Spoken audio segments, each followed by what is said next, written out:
everybody, Conscious of Economics and Urban Farm Project.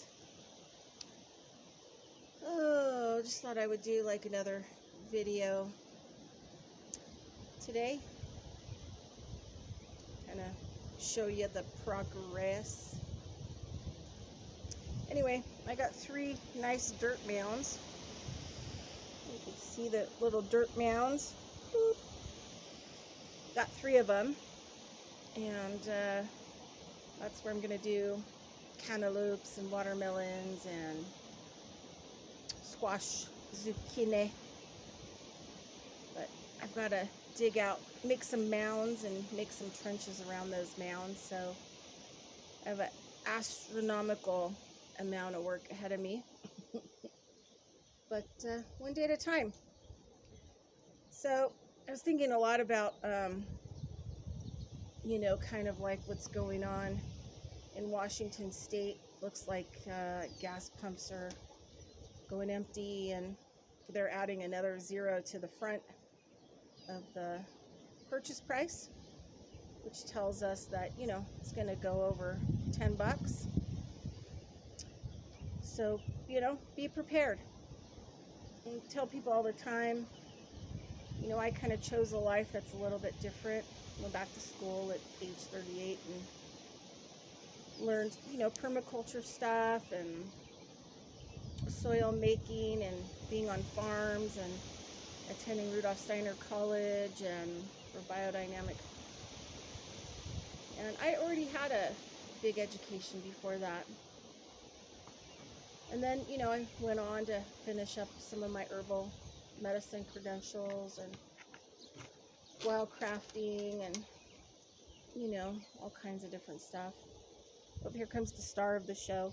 Uh-oh, she's going to pee. Hopefully she'll pee off camera.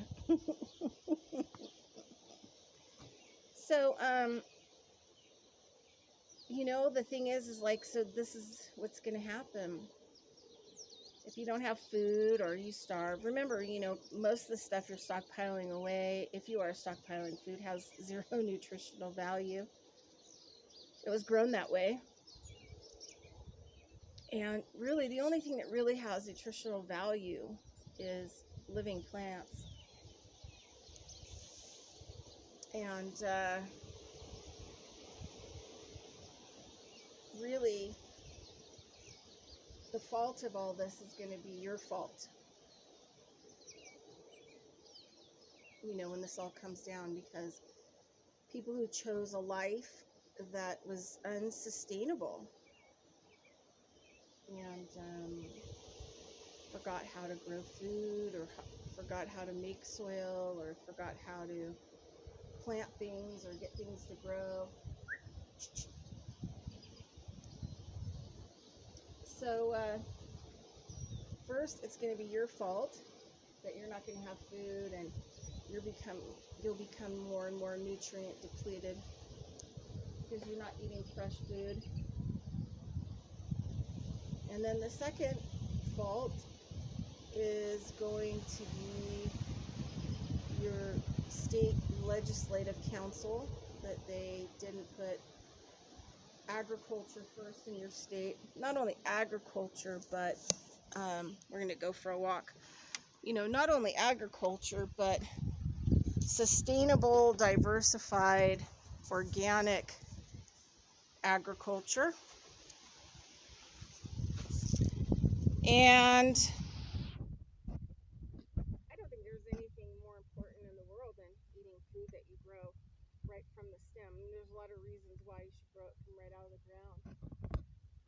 So, second people that it's going to be at fault is going to be your attorney general, your governor, and your mayors of your towns. And city councils will be third. Sheriff, law enforcement is going to be fourth. Their fault for not protecting the people and helping to steer their communities in the right direction. And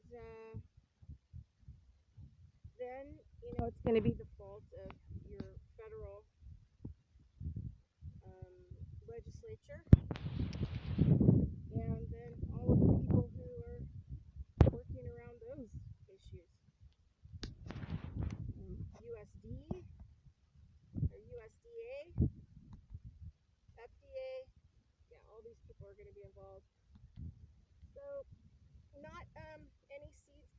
up yet.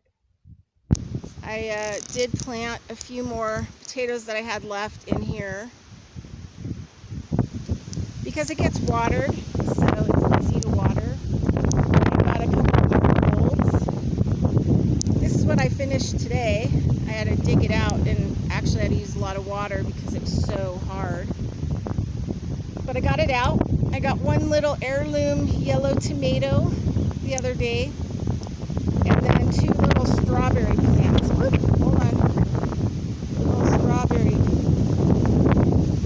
So the strawberries have already hardened, but the tomato plant, she's been outside for a bit.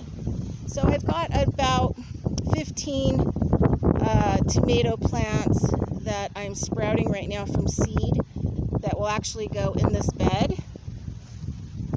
And then, very exciting, I have little cornies coming up. My little corns.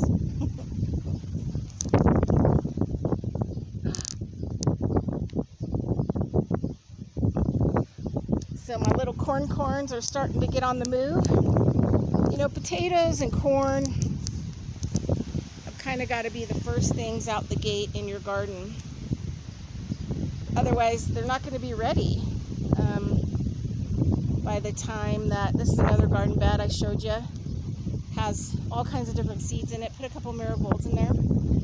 And so let's just jam along over here.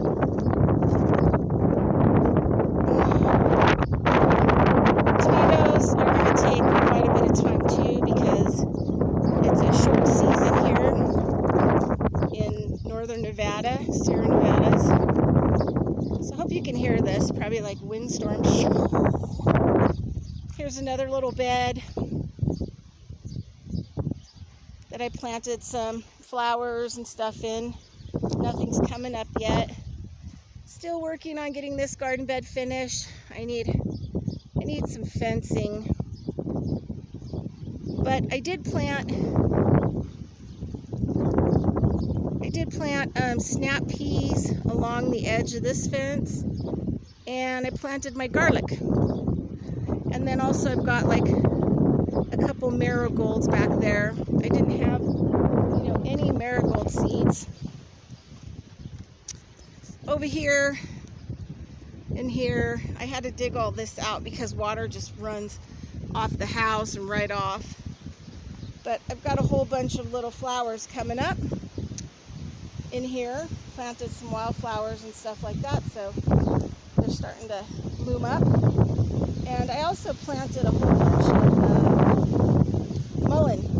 I collected mullein seeds over the last couple years, so that's good. And this is the big thing that I kind of wanted to show you, was that this potato bed started out like this potato bed. This one has potatoes in it, but they haven't gotten high enough to cover. So they are covered, but they've got to grow up, and as they grow up, then I cover them more. This is going to be the last stage of covering on these ones. So I just finished covering the mounds up to the potatoes' necks. See, up to the potato neck. Right there is a potato neck. The neck of the potato. But they'll grow pretty tall.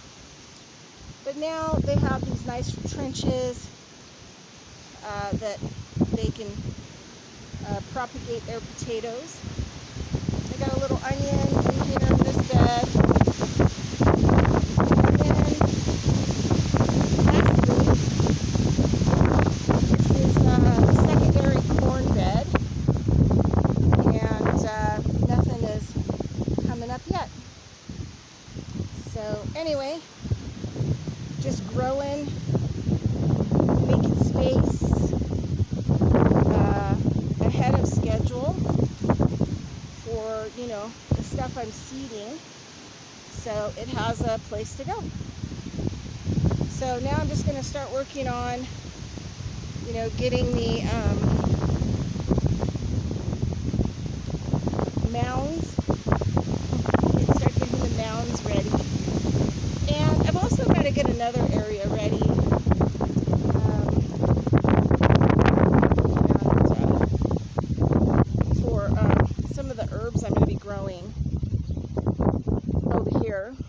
So I've got some leverage. Leverage is an awesome plant. It tastes like celery, and it grows year round. I mean, well, here it's going to grow in the summer, but it'll come back in the winter. So leverage is awesome. It's always good to have fresh tasting celery leaves, you know, for your soups and whatever else, put in the salad. And then here's my tomato plants. And then I've got one of these is half parsley and half cilantro. But I also have a bunch of other stuff that I need to plant. And drum roll please. Yes. These are stuff that I'm going to be planting next as I get containers. So I've got another type of parsley, another basil. They'll have 3 types of parsley actually by the time I'm said and done. And yeah, and I've got a peppermint. I got Tulsi basil and some other stuff on the way. So I'm thinking, like to keep, you know, it close to the house. So when all this stuff starts to sprout, I mean, obviously tomatoes go back there. And it's good to plant strawberries with them because they like strawberries. Tomatoes and strawberries like each other. But I'm thinking, just because you might want your herbs close to your kitchen, and it's just a vacant, you know, desolate area with not a lot growing, which is going to make it a lot easier for me to break into and make an herb bed. So that is kind of where I'm going to put in an herb bed. And like, you know, I have no idea. I have no idea what's going to happen. But all I'm going to do is just keep sprouting and planting, because worst case scenario, somebody can come over here and water it, take care of it, and have food. If not, I get stuck here, and I'll have plenty of medicinals and herbs and all kinds of quality food. Okay, everybody, I'll talk to you later. Have a great day. Over and out. Bridget Lynn Dolgoff.